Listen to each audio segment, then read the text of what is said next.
کیا آپ جانتے ہیں کہ جس پتنگ کو آپ خوشی سے ہوا میں اڑاتے ہیں اس کی ڈور کا سرا تاریخ کے ایک ایسے تاریخ باپ سے جا ملتا ہے جسے 300 سالوں سے بڑی ہوشیاری سے چھپایا گیا ہے۔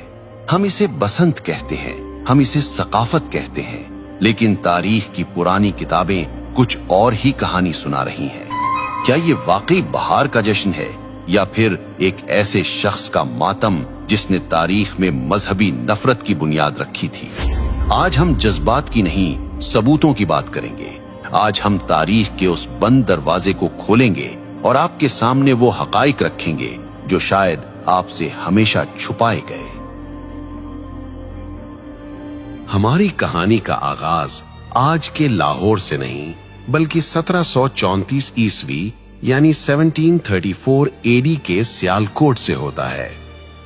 یہ مغل بادشاہ محمد شاہ رنگیلا کا دور تھا۔ سیالکوٹ کے ایک مدرسے میں مسلم اور ہندو بچے ساتھ پڑھتے تھے۔ تاریخی کتابوں کے مطابق ایک دن بچوں میں بحث چھڑ گئی۔ مسلم بچوں نے اپنی روایات کی بات کی تو جواب میں ایک ہندو طالب علم حقیقت رائے نے کچھ ایسے الفاظ کہے جو انتہائی گستاخانہ تھے۔ اس نے نعوذ باللہ نبی کریم صلی اللہ علیہ وسلم کی لخت جگر سیدہ فاطمۃ الزہرا رضی اللہ عنہا کی شان میں نازیبا کلمات کہے۔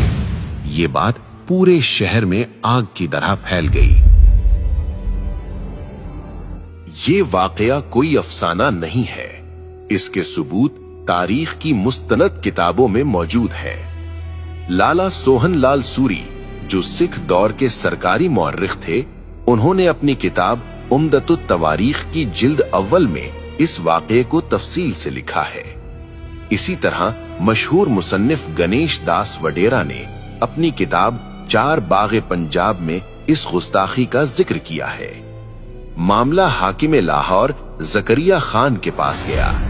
ہزاروں کا مجمع عدالت کے باہر موجود تھا۔ شہر کے قاضی نے فتویٰ دیا کہ اس جرم کی معافی صرف ایک صورت میں ہو سکتی ہے کہ حقیقت رائے اسلام قبول کر لے، لیکن اس نے انکار کر دیا۔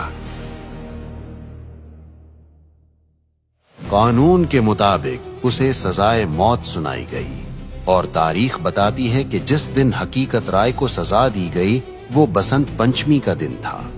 اب یہاں یہ جاننا ضروری ہے کہ بسنت پنچمی اصل میں ہے کیا؟ ہندو تقویم کے مطابق یہ بہار کی آمد کا پہلا دن ہوتا ہے۔ بسنت کا مطلب ہے بہار اور پنچمی کا مطلب ہے 5واں دن۔ یہ دن علم اور فن کی دیوی سرسوتی کی پوجا سے منسوب ہے۔ اس دن ہر طرف زرد رنگ نظر آتا ہے۔ لوگ زرد کپڑے پہنتے ہیں اور پیلے پکوان بناتے ہیں کیونکہ زرد رنگ سرسوں کے کھلتے ہوئے پھولوں اور زندگی کی علامت سمجھا جاتا ہے۔ لیکن سن 1741 کی اس بسنت نے ایک نیا رخ اختیار کر لیا۔ جس دن پورا شہر بہار کے رنگوں میں رنگا تھا، ہندو برادری نے حقیقت رائے کی موت کی وجہ سے اس دن کو یوم سوگ منا لیا۔ کہا جاتا ہے کہ اس کی یاد میں انہوں نے آسمان کی بلندیوں کی طرف پتنگیں اڑانا شروع کی تاکہ اس کی روح کو خراج تحسین پیش کیا جا سکے اور یہ پیغام دیا جائے کہ ایک معصوم کی روح آسمانوں کی وسعتوں میں آزاد ہے۔ یہ تھا وہ بیج جو ایک مذہبی جشن کے اندر ایک خاص واقعے کی یاد اور نفرت کی زمین میں بویا گیا تھا۔ لیکن حیرت کی بات یہ ہے کہ وہ دن جو ایک موت کے دکھ میں سوگ کے طور پر شروع ہوا تھا، وہ وقت کی دھول میں دب کر ایک عظیم الشان جشن میں کیسے بدل گیا؟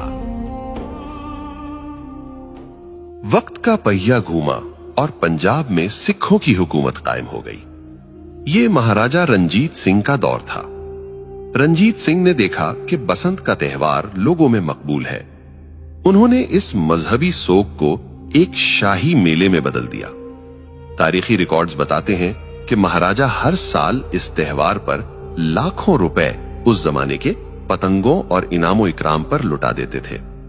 یہیں سے مسلمانوں نے بھی انجانے میں اسے محض ایک کلچرل ایونٹ سمجھ کر منانا شروع کر دیا۔ وہ بھول گئے کہ اس کی بنیاد کہاں رکھی گئی تھی۔ پھر 1849 میں انگریز برٹش راج آ گئے۔ انہوں نے دیکھا کہ یہ میلہ مقامی لوگوں کو مصروف رکھتا ہے،